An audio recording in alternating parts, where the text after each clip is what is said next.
Hello and welcome to the Tasogare Radio Show. I'm your host Midday, and wow, it's been quite a year. If you'll allow me a moment to just go on, well, not that you can stop me, in some ways, it was one of the hardest years of my life. But maybe because of that, I felt more drive than normal to aim for things I thought were beyond my reach. And thanks to that, I've reached some of those things that I thought were impossible. And in 2026, I won't let it end. I have so much more to do. As soon as this whole thing with Auras is settled and done, there's nothing ahead to stop me. That's why, in this here last episode of 2025, the theme is adventuring music. This is music that you turn on when you take the first step outside and get on the move, and it sets the scene for what you're about to find. So we have field map themes and other adventure-inspiring melodies to set up 2026 on the right foot. And that means starting ridiculously strong with the Hyrule field theme. Enjoy.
Feeling adventurous yet?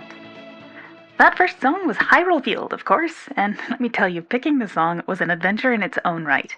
The soundtrack to Breath of the Wild came with a very interesting little pin with a headphone jack, a teeny media player that only plays 15 field themes from across the whole Legend of Zelda series, so I thought that would be the perfect way to pick just one song from Legend of Zelda. But the pin only has one port on it, the 3.5 headphone jack, and that's how it charges. Yeah, a USB to 3.5 audio jack. I had to tear apart my office to find the little cable. Honestly, I am a little surprised that USB to 3.5 audio cables are even a thing at all. They look so wrong. So, anyway, after finally finding the cable, I just sat back and listened to all 15 tracks on loop to try and figure out which one I thought was best, and this version, from Twilight Princess, the one that doesn't include any of the enemy encounter melodies, was my favorite. Next up, we have The Horizon of Light and Shadow from Bravely Default. Now, truth be told, I never did end up beating Bravely Default, and the reason for that was I was playing it in university and reached a point where I had to take a break from games for exams, then it took me a bit too long to get back to it.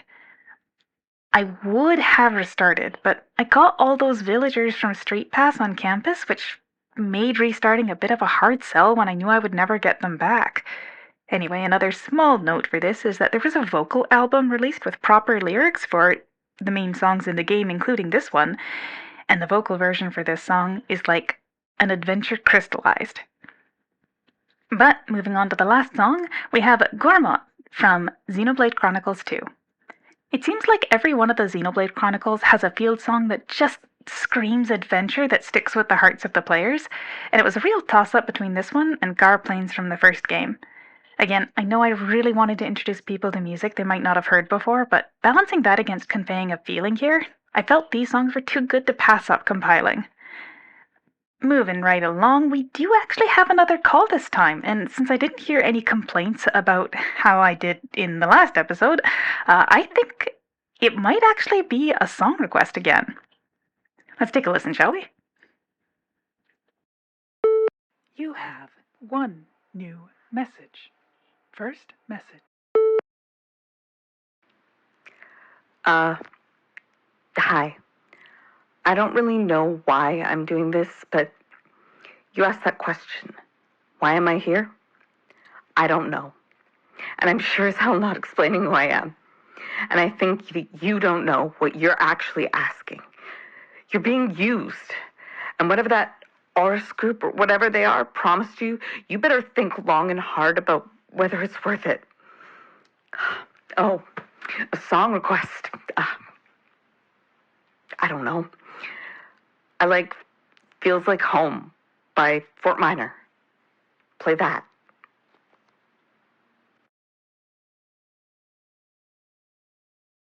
What? What was that about? I mean, I know I'm being used, but I'm using them too. That's how these arrangements work. Frankly, I'm getting the better end of the stick here too. Like, I really don't even know what they're getting out of this other than the show audio. Well, anyway, in that first set of adventure music, I focused on the bright and optimistic, so we're gonna change tone here with a slightly cooler set. And I'll look for that song. I'll start out with Dignity of Wrath from Tree of Savior. And, hold on, I don't think that's even a song from a game. Can I even play that? I'll just start with Dignity of Wrath and go from there.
Dignity of Wrath was the first song in that last set.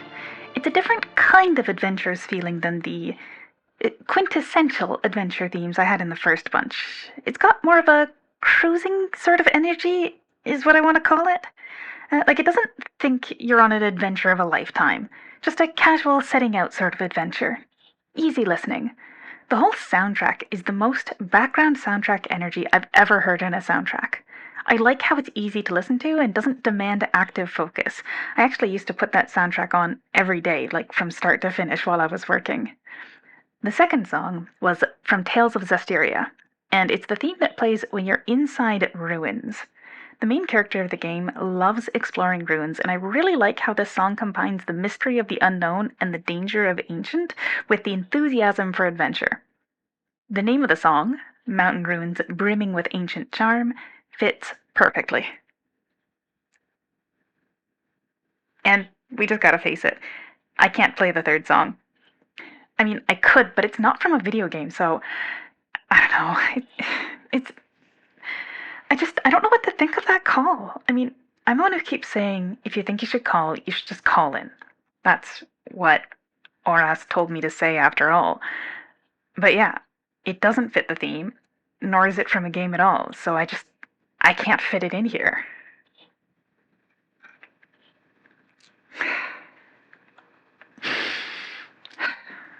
Look, we're going into the new year. Now isn't the time to be getting caught up on what that stranger was... I'm scared of standing still. Something has to change. It's too late to take no action. It's just... She thought she should call in. She thought I should hear that. No, we're getting set for next year. This is supposed to be the call to adventure, and I'm not turning it down. I'm diving in. Okay, this time I've got something I bet you haven't heard before. This is Wind Festival from Manakemia.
I couldn't help but sneak in another big title you've probably heard before, but no one would be upset at me for sneaking City Ruins in there, right? Right. So the first song was Wind Festival from Mana Khemia. I played this game on the PlayStation Portable, so I'm not sure if there was any differences between it and the console, but I actually picked it up because I thought the cover of the game looked kind of neat on the shelf at the game store, and I didn't have many PlayStation Portable games. I fell in love with it, and especially the item creation system, which I ended up finding really addictive, and it was my first introduction to alchemy games. There's some songs from it that I'll probably never forget. This won't be the last time you hear a song from this game.